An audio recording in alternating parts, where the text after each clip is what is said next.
Smoke rises over the heart of Hebron's old city as one of the most sensitive annual moments in this deeply divided landscape unfolds.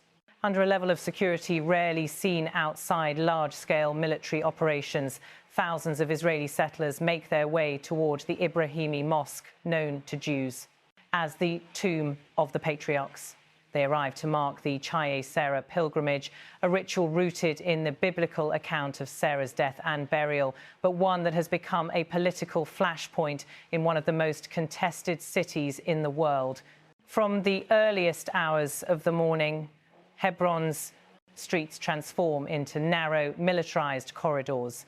Steel barriers funnel movement into controlled lanes. Armed soldiers patrol every access road, stopping pedestrians and checking identity documents with slow, deliberate precision.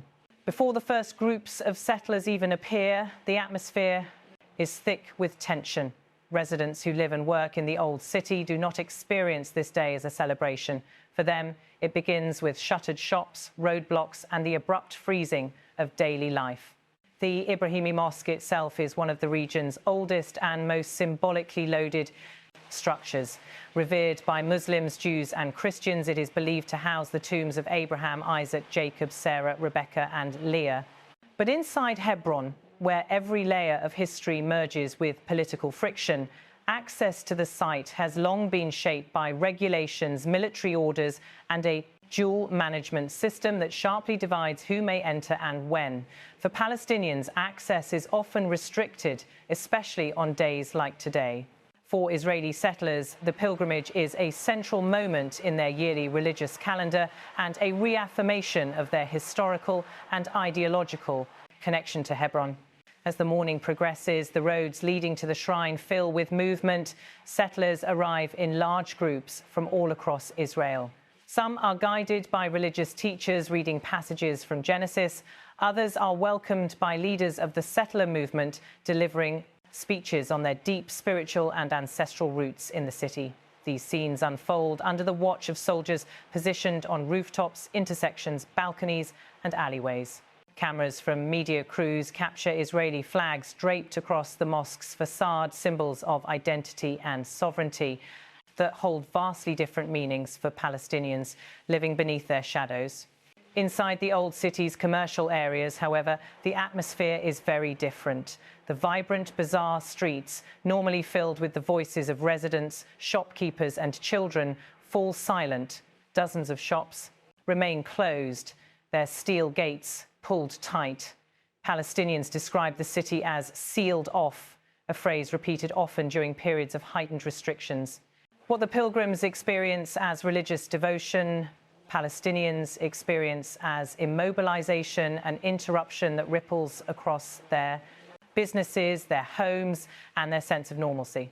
Near the marketplace of Tel Rumeida, an area frequently affected during such events, soldiers spread out in long lines, watching rooftops, windows, and narrow stone walkways. Their presence reinforces a feeling locals repeatedly describe as a city under lockdown. Israeli officials argue that such measures are necessary to prevent clashes and safeguard visitors. But for Palestinians, these closures accumulate over time, creating economic losses, displacing families, and deepening the feeling of living under constant surveillance. Standing near his closed shop, vendor Bader al-Tamimi explains the reality from his perspective. We are witnessing closures, scrutiny and blockades in the old city, he says, listing neighborhoods where movement has been restricted.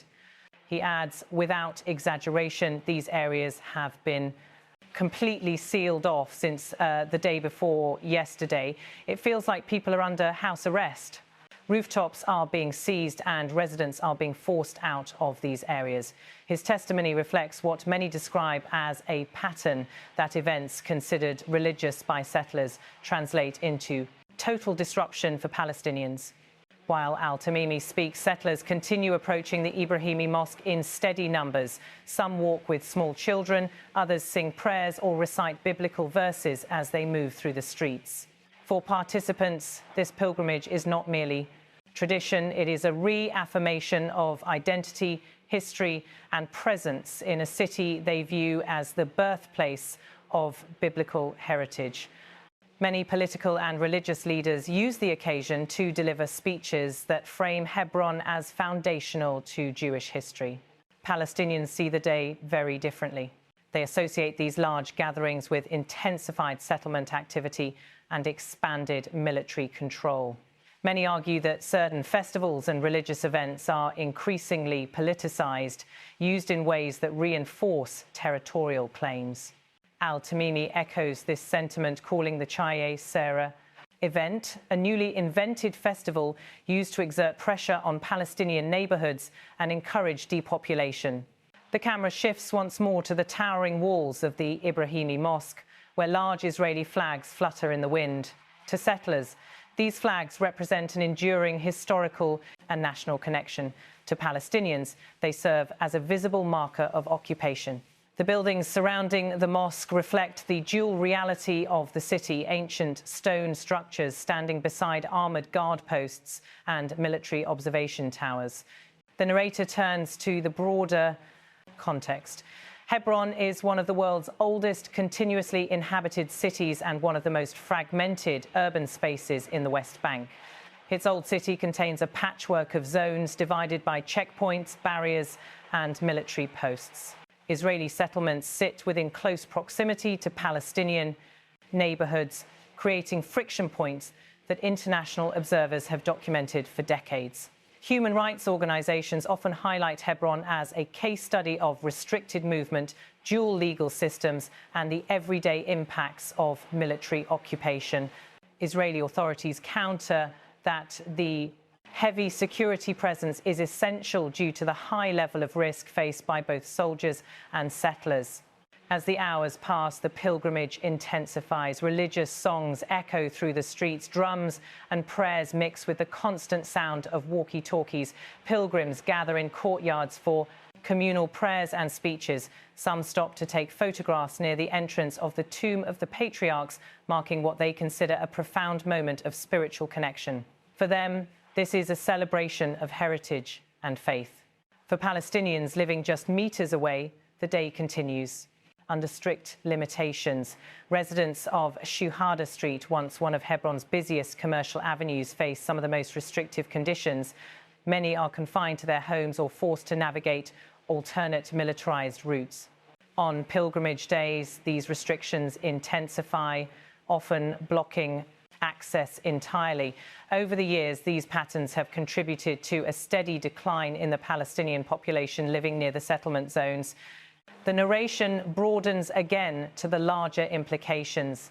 Settlement expansion around Hebron has gained momentum over decades, with new buildings, infrastructure and access roads gradually reshaping the city's geography. Palestinians argue that increased festival activities and religious events coincide with these expansions. Al-Tamimi says every time one of these holidays occurs, it creates a hellish situation for us. It fosters an environment that drives residents away. His account reflects a perception that these events serve not only religious purposes, but also demographic and political goals. As afternoon turns to evening, the tone of the city shifts. Some settlers remain for evening prayers, others begin the journey back to their buses, accompanied by soldiers who maintain security along the narrow streets. The military presence will continue late into the night, ensuring that all visitors exit safely and that no clashes erupt between communities. For Palestinians, the reopening of streets, when it finally comes, is slow. Some gates remain locked until the next morning. Shopkeepers lift their shutters cautiously. Residents step outside to assess whether movement will return to normal. The tension may ease, but the memory of the closures remains. By nightfall, the city begins settling back into its usual rhythm, but the effects of the day linger. For settlers, the Chayei Sarah pilgrimage is a powerful religious and historical ritual. For Israeli forces, it is a major security operation requiring extensive coordination. For Palestinians, it is a day of isolation, empty streets, and the constant reminder of the realities imposed on their daily lives.